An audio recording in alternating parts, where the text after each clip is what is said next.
most authoritative news analysis show. Now let's get to my take for today, and to be just a little above my standard 5 minutes, but let's see how we go. Now, I titled my take, Just What's Still Wrong With Us? Just what is still wrong with us? We don't need our Supreme Court, and we didn't need our Supreme Court to educate us many years ago that being illiterate isn't the inability to understand or use the English language properly. Nonetheless, it did. Regrettably, we don't seem to be doing any better even today at liberating ourselves from the corrosive mental slavery. Those of us with an education, formal that is, behave as though a good education must include sitting in a classroom outside Africa. One of the rules I have given myself about my take is not to write about issues tabled for discussion. So, I may look at Justice Sophia Kufu, but only later, and through her brilliant judicial opinion writing, her erudite judicial rebellion on the bench, stern and sterling qualities and accomplishments that carry a lot of inspiration and deserving of celebration. I'll shortly get to the focus of my take today, which is a statement of protest. In the last 5 years, a number of people, including 2 professors, a Court of Appeal judge, and one in the Supreme Court, have asked me to get into the classroom and teach. In fact, I have declined 2 such invitations to convince myself I have the time to give my utmost in that field. I realize much of the flattering encouragement was informed by articles I wrote regularly as well as papers I was privileged to deliver occasionally at professional gatherings. Many of my articles on legal issues were often published in the Daily Graphic after Ken Ashigbe had asked me to find time to do just that. I discovered about that time that a couple of persons I have great respect for, including my former teacher, Asan Kuma, were also making time to write highly educative legal articles in the Daily Graphic. I then got to know what the graphic boss was up to, but also felt honored to be invited along.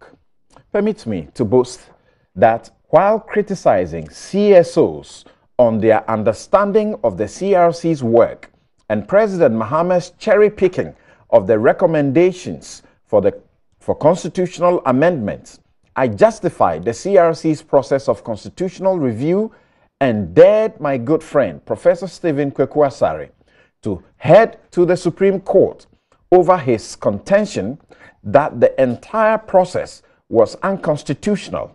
He did, and lost. I didn't agree entirely with the majority decision, though.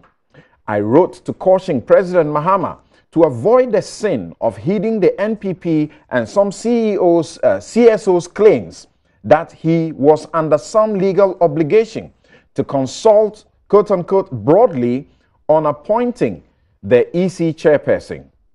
I predicted the suit would be premature and expose the claim of violations of the Constitution in that appointment. Again, another colleague and good friend, Richard Sky, took the matter up with a lawyer who was part of the crusade for, quote, broad consultation, unquote, and whom I had earlier privately told a suit would fail. Yes, that suit failed. But all these suits have given us much clarity and finality on the issues. Professor Albert Fiajo's name hardly goes unmentioned in classrooms and fora, home and abroad, on the subject of alternative dispute resolution, ADR. He firmed up my interest in the area after Nene Amegache, Samokujeto, and Martin Nwosu kindled it. I decided to pursue my LLM in ADR in Legon, not so much in order to obtain the qualification to teach law in the university, but as part of my own plans and hope to eventually keep a practice focus on the most rewarding part of it, that is international commercial and investment arbitration. Ghana boasts some of the best in this area internationally, yet our government frequently hires their foreign counterpart who charge in the thousands of dollars per hour and get, quote, local experts, unquote, to tag along, but who would do most of the work yet be paid much less. I was shockingly discouraged by a couple of, quote unquote, big people from pursuing this course at Legon. I, however, went ahead because I had done my research and relished being taught and instructed by the likes of Professor Kofi Koshiga, Yao Bene, Kofi Kumado, and Henrietta Mensah Bonsu. Some of these really just love to impart the knowledge home because they have seen or have been busy traveling the world, sitting on arbitral tribunals, lecturing, etc. And that obviously pays good money. I compared the subjects Legon treated in the area with some of the so-called top universities abroad and found little or no difference. Well, I don't regret I did. Rose, a Fulbright scholar from the USA, who also taught the course, kept confessing how thrilled she felt at the depth and hands-on experience guest lecturers like Esan Kuma, Kizito Beyo, Thaddeus Sori, and Austin Game had to share with the class. Friends in the media, this is my statement of protest, and the intellectual community. Can you please de-emphasize this near insane concentration on, quote, Harvard train, unquote, tag of our next Chief Justice, as if that earned her this job? How long do we spend in those institutions abroad after we have done crèche to first degree, second degree, professional training, or even master's degree in Ghana? Let's work as citizens and not spectators to fix what is broken, rather than consistently selling to young students this sadly mistaken view that to be a better human being, smart and respected as an achiever, you must sit in a classroom in America, the United Kingdom, etc.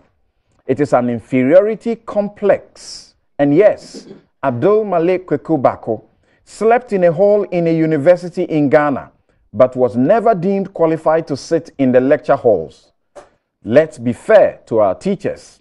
They make us and give us what it takes to enter those foreign universities, compete, and even outshine those we encounter abroad. Azewofia, oye. That's my take. Samson, Ladi, Ayeni Stick this morning.